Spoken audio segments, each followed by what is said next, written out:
اعوذ باللہ من الشیطان الرجیم بسم اللہ الرحمن الرحیم ومن يرغب عن ملة إبراهيم إلا من صفح نفسه وَلَقَدِ اصْطَفَيْنَاهُ فِي الدُّنْيَا وَإِنَّهُ فِي الْآخِرَةِ لَمِنَ الصَّالِحِينَ إِذْ قَالَ لَهُ رَبُّهُ أَسْلِمْ قَالَ أَسْلَمْتُ لِرَبِّ الْعَالَمِينَ وَوَصَّى بِهَا إِبْرَاهِيمُ بَنِيهِ وَيَعْقُوبُ يَا بَنِيَّ إِنَّ اللَّهَ اصْطَفَى لَكُمُ الدِّينَ فَلَا تَمُوتُنَّ إِلَّا وَأَنْتُمْ مُسْلِمُونَ اللهم سبحانك لا علم لنا إلا ما علمتنا إنك أنت العليم الحكيم رب اشرح لي صدري ويسر لي أمري واحلل عقدة من لساني يفقهوا قولي مولاي صل وسلم دائما أبدا على حبيبك من زانت به الأسر ومن يرغب عن ملة إبراهيم حضرت ابراہیم علیہ نبینا علیہ الصلوۃ والسلام کے طریقے سے وہی منہ پھیرے گا جو اپنے آپ کے ساتھ دھوکہ کر رہا ہو، جو نرا احمق ہو، بے وقوف۔ الا من صفح نفسہ، ایسا شخص جو اپنے آپ کو دھوکے میں رکھنا چاہتا ہو وہ ملت ابراہیمی سے روگردانی کر۔ اپنے آپ کے ساتھ دھوکے سے کیا مراد ہے؟ جو آدمی اتباع شریعت نہیں کرتا، جو آدمی اتباع سنت نہیں کرتا، جو آدمی اپنے عقائد کی اصلاح نہیں کرتا، اعمال کی اصلاح نہیں کرتا اور خود کو بہت بڑا حق پرست سمجھتا ہے، یا وہ لوگ جو دین سے محروم ہیں اور کفر پر ڈٹے ہوئے ہیں اور خود کو حق پر سمجھے ہوئے، تو فرمایا یہ لوگ اپنے آپ کے ساتھ دھوکہ کر رہے ہیں۔ یہ دنیا سے، یہ لوگوں سے منوانا چاہتے ہیں کہ میں نیک ہوں یا میں اچھا ہوں، حالانکہ حق یہ ہے کہ اللہ کی بارگاہ میں جو بات قبول ہو وہ درست، اللہ کی پسند و ناپسند، اللہ جل شانہ کو جو منظور ہو بات تو وہ صحیح ہے۔ اب ایک شخص اس کے خلاف کر رہا ہے، کافر تو خیر ہے ہی کافر، اور بہت بڑا دھوکے میں اپنے آپ کو بہت دھوکے میں رکھا ہوا ہے اس نے۔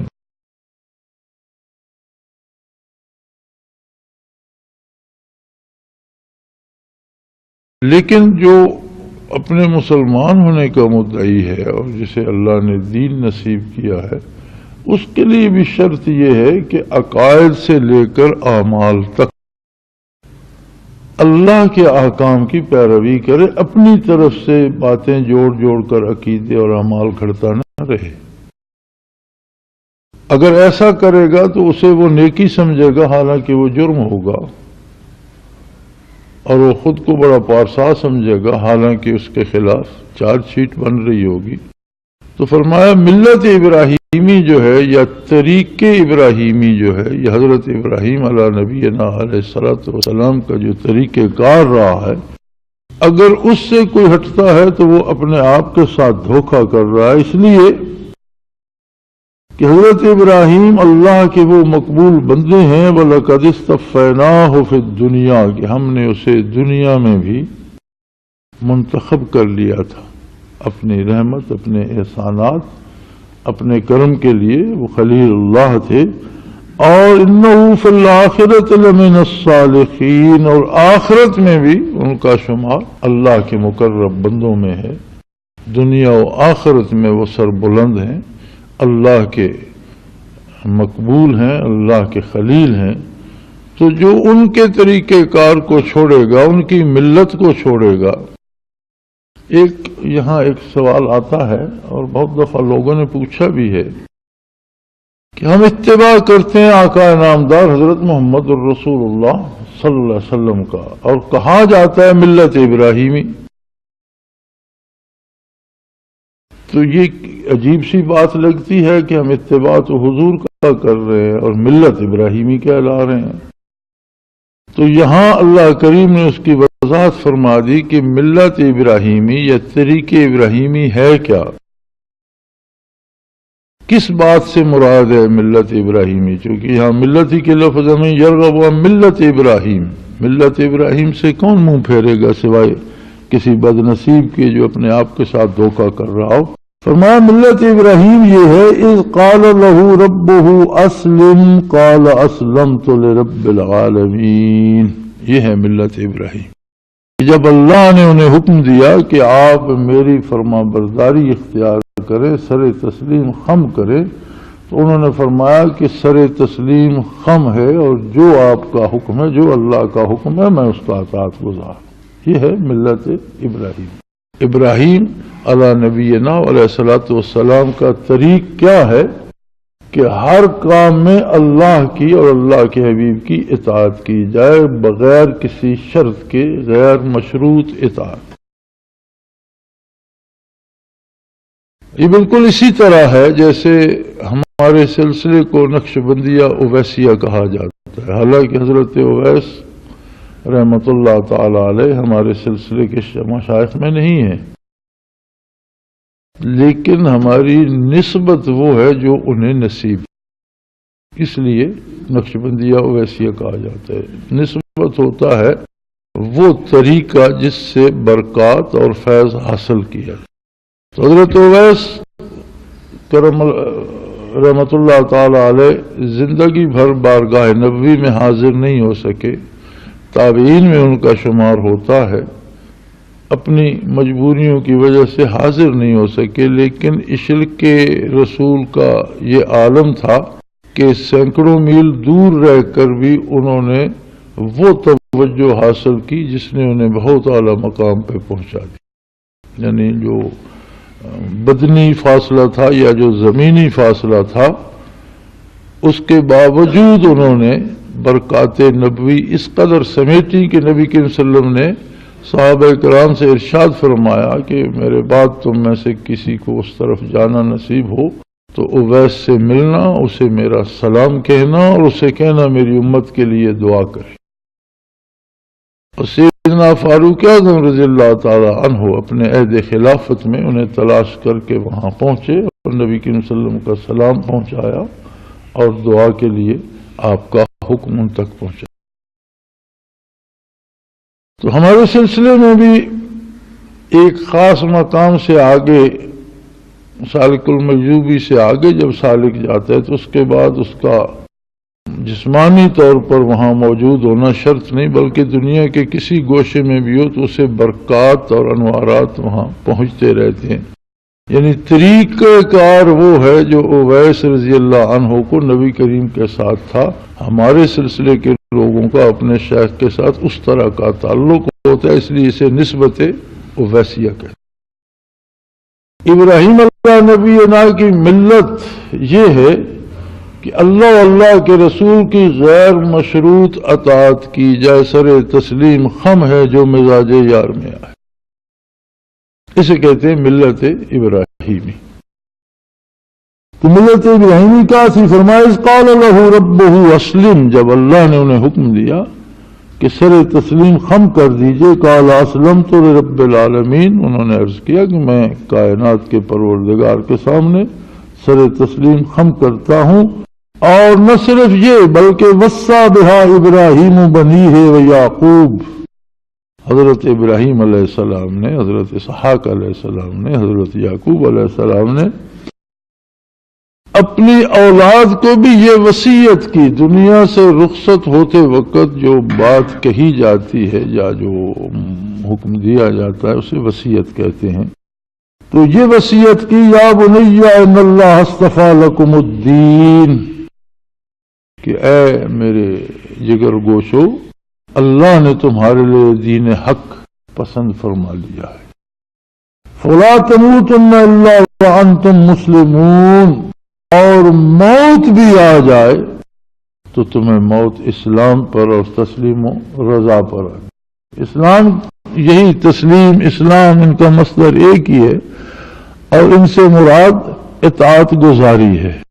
لہذا آدم علیہ نبینا علیہ الصلوۃ والسلام سے لے کر آقا انعامدار صلی اللہ علیہ وسلم تک ہر نبی نے جو بات بتائی وہ حق تھی اور اس کی اطاعت اسلام تھا. جس نے بھی تسلیم کیا وہ مسلمان ہی تھا.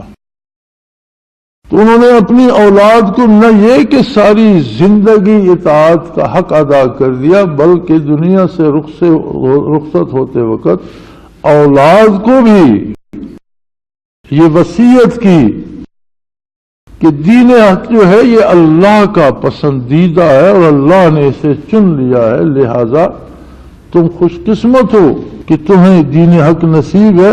اب اگر موت بھی آئے، سخت ترین حالات بھی ہو جائے، زندگی کا ڈر بھی ہو، تو بھی موت بھی آئے تو اسلام پر آئے، اسلام سے برگشتہ نہیں ہونا چاہیے. فرمایا کنتم شہداء اذ حضر یعقوب الموت، لوگوں کیا تمہیں پتا ہے جب حضرت یعقوب علیہ نبینا علیہ السلام کی موت کا وقت آیا تم موجود نہیں تھے، لیکن اللہ کریم فرماتا ہے میں تمہیں بتاتا ہوں کہ دنیا سے رخصت ہوتے وقت انہوں نے بیٹوں کو اکٹھا کیا اور فرمایا اذ قال لبنیہ ما تعبدون من بعدی، میں تو دنیا سے جا رہا ہوں.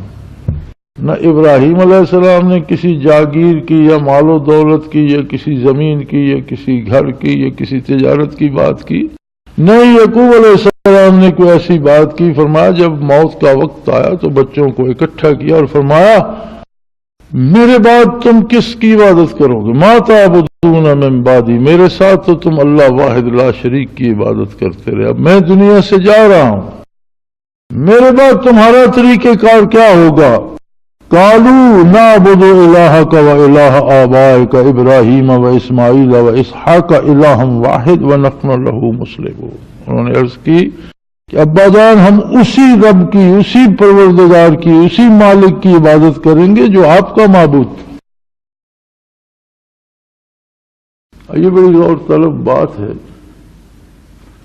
کہ اللہ کو اس طرح ماننا شرط ہے جس طرح اللہ کا نبی منواتا ہے. کوئی اپنی طرف سے بات گھڑ لے جو نبی کریم صلی اللہ علیہ وسلم نے نہ بتائی ہو اور وہ اللہ کی طرف نسبت کر کے مانے تو یہ غلط ہوگا. اللہ کریم کا ماننا، ذات اور اللہ کی صفات کا ماننا وہ شرط ہے جو نبی کریم یا اللہ کا نبی یا اللہ کا رسول منواتا ہے. اس لیے انہوں نے کہا ہم اس کی عبادت کریں گے جو آپ کا معبود ہے، اس کی ذات اور اس کی صفات کے بارے جو عقیدہ آپ کا ہے ہم وہی ہمارا ہے اور ہم اسی پر زندہ رہیں گے انشاءاللہ، اسی پر ہماری موت ہوگی. اور آپ کا، آپ کے آباء و اجداد کا، ابراہیم علیہ السلام کا، اسماعیل علیہ السلام کا، اسحاق علیہ السلام کا، یہ سارے اللہ کے نبی تھے جو معبود انبیاء علیہ السلام نے جس کی ذات اور صفات سے آگاہ فرمایا، اسی ذات اور انہی صفات کے ساتھ اس کو مان کر ہم اس کی عبادت کریں گے. اور وَنَحْنُ لَهُ مُسْلِمُونَ، اور ہمارا سر تسلیم خم ہوگا اس کے ہر حکم کے سامنے.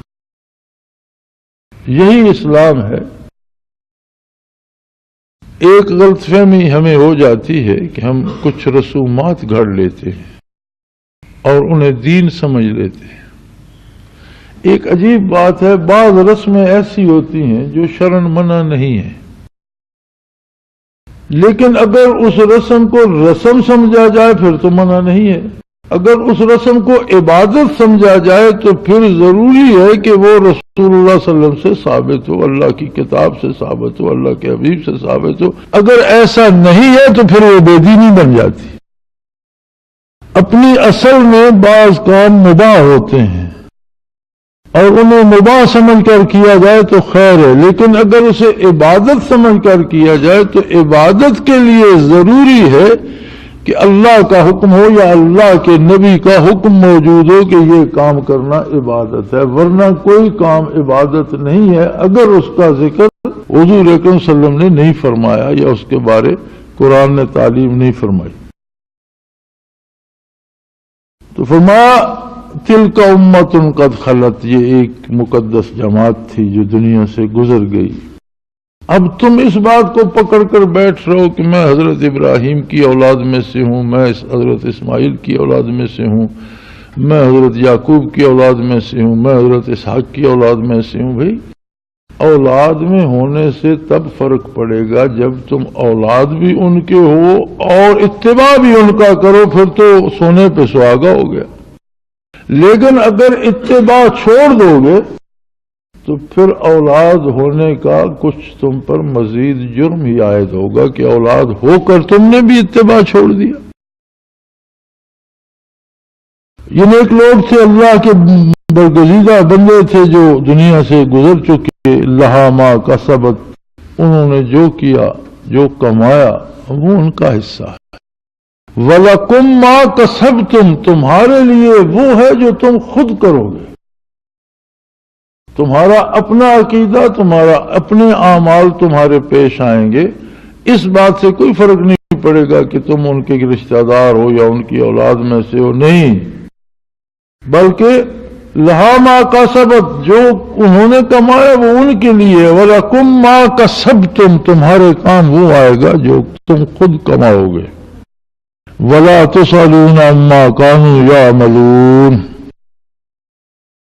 تم سے کوئی یہ نہیں پوچھے گا کہ انہوں نے کیا عمل کی ہے. اسی طرح کوئی کسی کے اعمال کا جواب دہ نہیں ہے، بلکہ ہر کوئی جو خود کرے گا اس کا اجر پائے گا. اگر تم ان کی اولاد ہونے کے دعوے دار ہو تو ان کا اتباع بھی کرو، چونکہ یہودی بھی کہتے تھے، نصارہ بھی کہتے تھے کہ ہم حضرت ابراہیم علیہ السلام کے دین پر ہیں. تو فرمایا میرے دعوے سے کچھ نہیں ہوگا. وَقَالُوا كُونُوا هُودًا أَوْ نَصَارَىٰ تَهْتَدُوا، یہودی بھی کہتے ہیں، نصارہ بھی کہتے ہیں کہ یہودی کہتے ہیں یہودی ہو جاؤ، ہمارے پاس دین ابراہیمی ہے. نصارہ کہتے ہیں ہمارے پاس دین ابراہیمی ہے، نصرانی ہو جاؤ. آپ ان سے کہیے کل بل ملت تو ابراہیم حنیفہ، ان سے کہیے کہ سچا راستہ ملت ابراہیمی ہے، جو اللہ واحد لا شریک کی اطاعت ہے.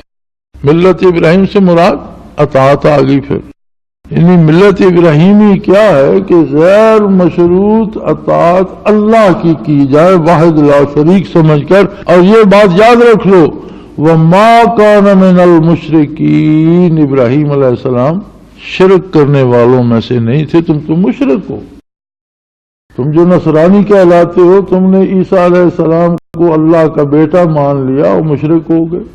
یہودیوں نے جب سے عزیر علیہ السلام کو اللہ کا بیٹا مان لیا، مشرک. تم لوگ تو شرک میں مبتلا ہو.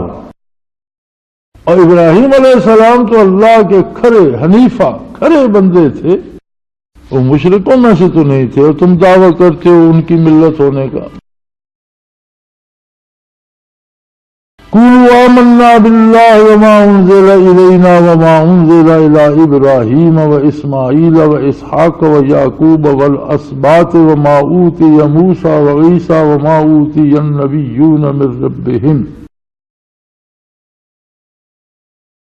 مسلمانوں یہ کہہ دو، صاف بات کہہ دو، کھری سی بات کہہ دو، ہم اللہ پر ایمان رکھتے ہیں، اور جو کچھ ہماری طرف نازل ہوا محمد الرسول اللہ صلی اللہ علیہ وسلم پر بذریعہ وہی، اس پر ایمان رکھتے ہیں. جو ابراہیم علیہ السلام پر نازل ہوا اس کو حق مانتے ہیں، جو اسماعیل علیہ السلام پر نازل ہوا اس کو حق مانتے ہیں. حضرت اسحاق، حضرت یعقوب اور ان کی اولاد میں سے جتنے نبی ہوئے، جو کچھ ان پر نازل ہوا اس کو حق مانتے ہیں. اور جو موسیٰ علیہ السلام و عیسیٰ علیہ السلام کو عطا ہوا، حتیٰ کہ اللہ کے تمام نبیوں پر جو احکام باری نازل ہو سب کو ہم حق سمجھتے ہیں، اور ہر نبی کو اللہ کا نبی مانتے ہیں. لا نفرق بین احد منہم، ہم کسی نبی کو میں کوئی تفریق نہیں کرتے کہ کسی نبی کی نبوت کا انکار کر دیں، اس لیے کہ وَنَحْنُ لَهُ مُسْلِمُونَ، اس لیے کہ ہم اللہ کی اطاعت گزار ہیں. جنہیں اس نے نبوت دی وہ نبوت برحق ہے، ان پر جو کتاب نازل ہوئی وہ کتاب برحق ہے، اس کے ساتھ ہمارا ایمان ہے. ایسا ہی ایمان ان کے ساتھ ہے جیسا جو محمد رسول اللہ پر نازل ہوا اس پر ایمان ہے. ہاں اطاعت اس کی ہوگی جو محمد الرسول اللہ صلی اللہ علیہ وسلم پر نازل ہے، اتباع اس کا کیا جائے گا، لیکن جو پہلے نبیوں پر نازل ہوا وہی حق ہے، اس کو ہم حق مانتے ہیں، لیکن وہ اپنے وقت کے لیے تھا، وہ وقت گزر گیا۔ آج بھی وہ اللہ کا فرمان تھا، اللہ کا فرمان ہمیشہ حق ہوتا ہے۔ پھر جو کچھ نازل ہوا اس میں دو طرح کی بات تھی، ایک خبر تھی اور دوسرا حصہ اوامر و نواہی کا تھا، احکام کا تھا۔ خبر آدم علیہ نبینا علیہ الصلوۃ والسلام سے لے کر آقا نامدار صلی اللہ علیہ وسلم تک ہر نبی نے ایک ہی دی، اللہ واحد ہے، لا شریک ہے، اس کی ذات، اس کی صفات کے بارے، قیامت کے بارے، آخرت کے بارے، برزخ کے بارے، زمین و آسمان کے بارے، فرشتوں کے بارے، جنت و دوزخ کے بارے، جتنی خبر ہے یہ اطلاع ہے، خبر ہے۔ خبر تمام انبیاء نے ایک ہی دی، اس لیے کہ خبریں دو سچ نہیں ہو سکتی، اگر خبروں میں اختلاف آئے تو دو میں سے ایک سچ ہوتی ہے، لیکن احکام بدلتے وقت کے ساتھ بدلتے رہتے، ایک وقت کے لیے ایک درست ہے، دوسرے وقت کے لیے دوسرا درست ہے۔ تو جو احکام و اخبار ان نبیوں پر نازل ہوئے وہ بھی حق تھے، اپنے اپنے وقت کی ضرورت تھے، اور اللہ کا حکم تھا، حق تھا، ہم اسے حق مانتے ہیں، لیکن آج اتباع اس کا ہوگا جو تازہ حکم محمد الرسول اللہ صلی اللہ علیہ وسلم پر آیا ہے، اور جو ہمیشہ کے لیے ہے اور ہمیشہ تازہ رہے گا۔ فَإِنْ آمَنُوا بِمِثْلِ مَا آمَنْتُمْ بِهِ فَقَدْ اهْتَدَوْا۔ اب اگر کفار، یہودی، نصارہ اس طرح کا ایمان لے آئے جس طرح کا تم لائے ہو، اس تم کے مخاطب اول صحابہ کرام ہیں، اور پھر اس تم کے مخاطب قیامت تک کے وہ مسلمان ہیں جو راہ حق پر ہیں، جن کا عقیدہ درست ہے، جن کا کردار درست ہے، اور یہ عظمت ہے بعد میں آنے والوں کے لیے۔ لیکن نزول قرآن کے وقت اس تم کے مخاطب صحابہ کرام رضوان اللہ علیہ مجمعین تھے۔ اللہ کے مثالی مسلمان فرمایا یہود و نصارہ یا دوسرے جو دعوے دار ہیں دین کے، اگر وہ اس طرح ایمان لائیں جس طرح تم لائے ہو، فقد اہتدوا، تو پھر انہوں نے بھی ہدایت پا لی۔ وَإِن تَوَلَّوْا، اگر وہ یہ عقیدہ اختیار نہیں کرتے اور اس سے پھرتے ہیں، فَإِنَّمَا هُمْ فِي شِقَاقٍ، تو پھر وہ بدبخت محض تمہاری دشمنی کی وجہ سے الگ ہو رہے ہیں، اپنا ایمان ضائع کر رہے ہیں۔ فَسَيَكْفِيكَهُمُ اللَّهُ، سو اے گروہ مومنین، اے مسلمان ہو، اگر کفار برگشتہ بھی ہو جائے تو گھبرانے کی کوئی بات نہیں، اس لیے کہ تمہیں اللہ کافی۔ شرط یہ ہے کہ تمہارا عقیدہ بھی درست ہو، تمہارا کردار بھی درست ہو، پھر تمہارے تمام کاموں کے لیے تمہیں اللہ کافی ہے۔ وَهُوَ السَّمِيعُ الْعَلِيمُ، اور وہ سننے والا ہے، علم والا ہے، ہر بات جانتا ہے، ہر بات سن رہا ہے۔ اب ہمارا مسئلہ یہ ہے آج کا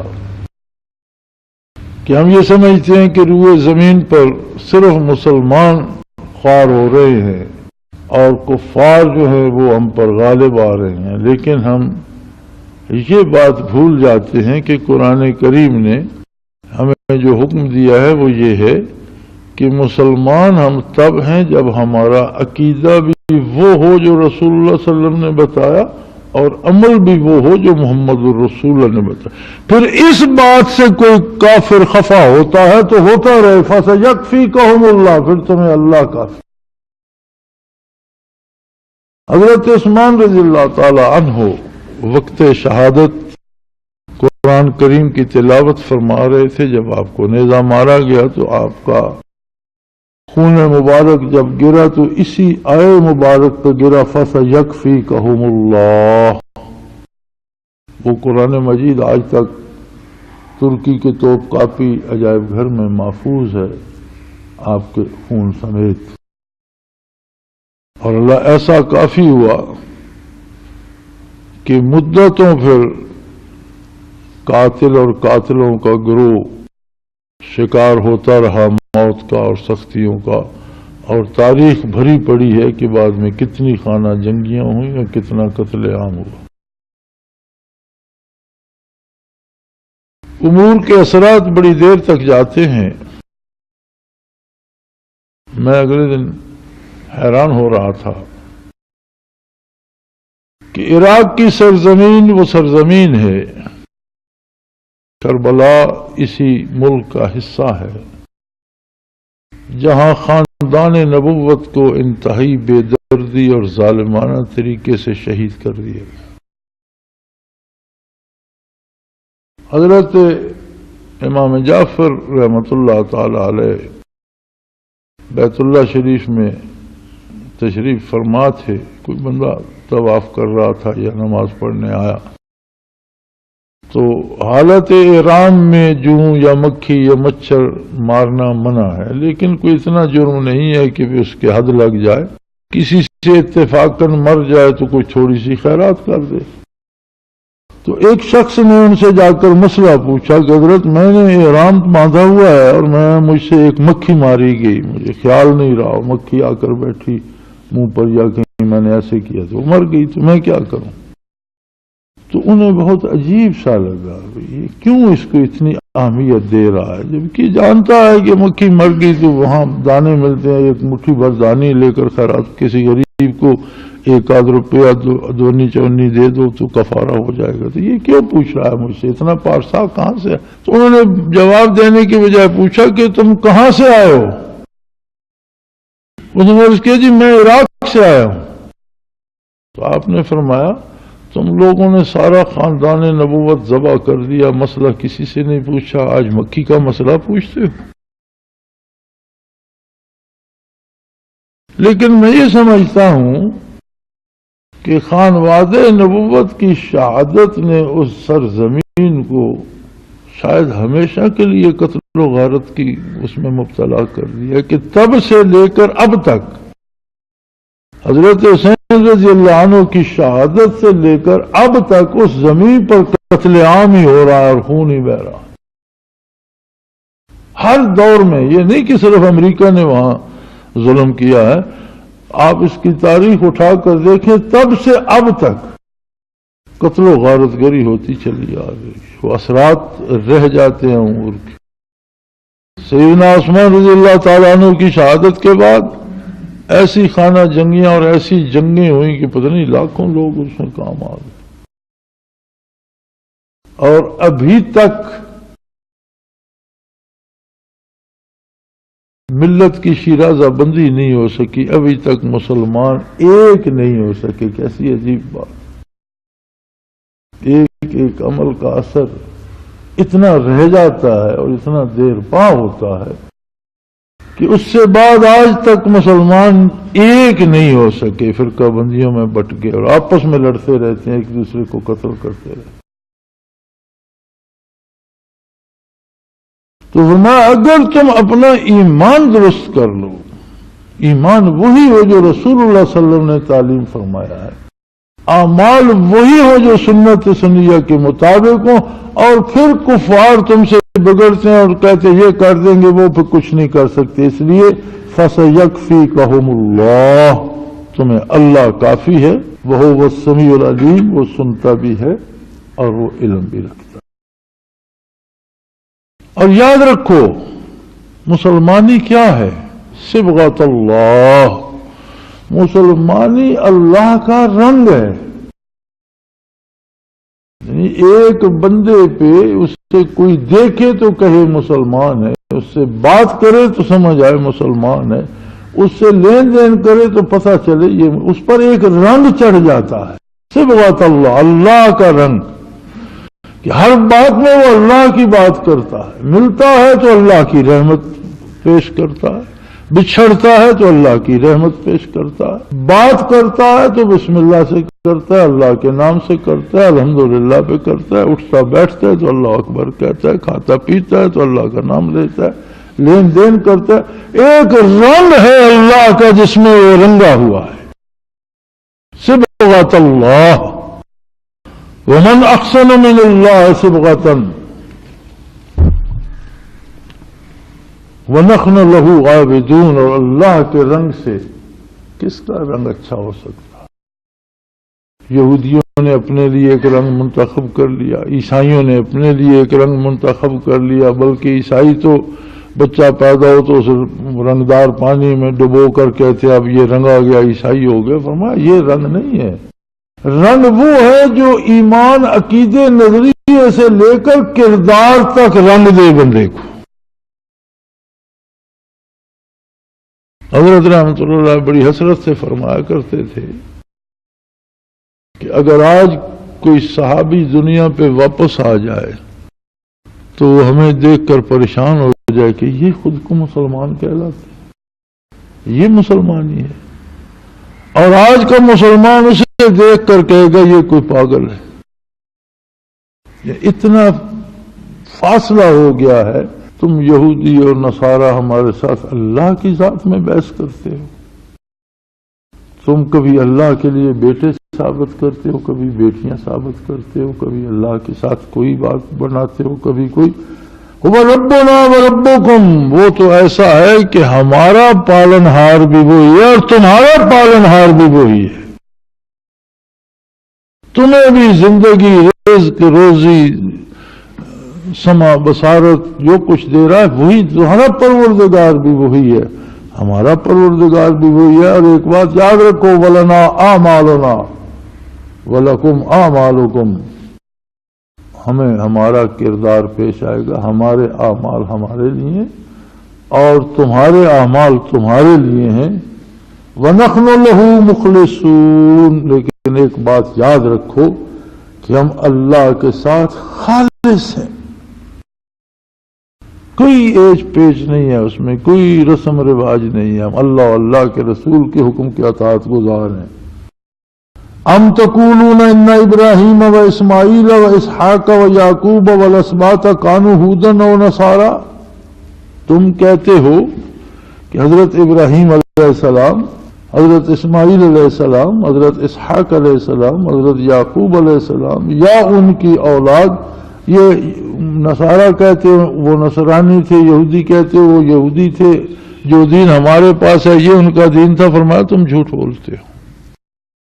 انتم اعلم ام اللہ، کیا تم زیادہ جانتے ہو یا اللہ واحد لا شریک جانتا ہے؟ جب اللہ بتا رہا ہے کہ ان کی ملت کیا تھی، ان کا دین کیا تھا، تم کون ہوتے ہو درمیان میں بات گھڑنے والے؟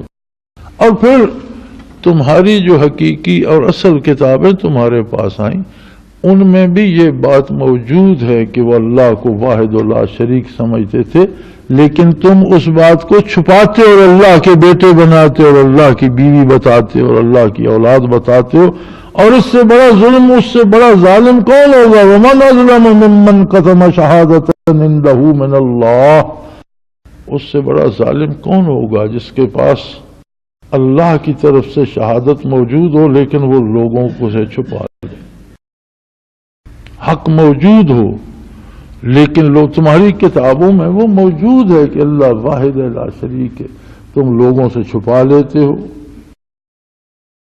لیکن یاد رکھو وَمَا اللَّهُ بِغَافِلٍ عَمَّا تَعْمَلُونَ، اللہ تمہارے کردار سے غافل نہیں ہے، تم اللہ سے نہیں چھپا سکتے، وہ دیکھ رہا ہے، وہ سن رہا ہے، حساب کا، محاسبے کا وقت آ رہا ہے اور تمہیں جواب دینا ہوگا۔ اور وہ لوگ کیا تھے؟ تلک امۃ قد خلت، وہ ایک جماعت تھی، اللہ کی برگزیدہ جماعت، اللہ کے نبی، اللہ کے رسول، اللہ کے پیارے بندے، قد خلت، دنیا سے تشریف لے جا چکے، اپنے حصے کا کام کر کے، اپنے وقت میں اللہ کی اطاعت کر کے، اس کے دین کی خدمت کر کے، اللہ کے بندوں پر احسان کر کے، کرم کر کے وہ دنیا سے تشریف لے جا چکے۔ تلک امۃ قد خلت لہا ما کسبت، جو کچھ انہوں نے اطاعت گزاری کی اس کے انعام کے مستحق وہ خود ہے، تم نہیں۔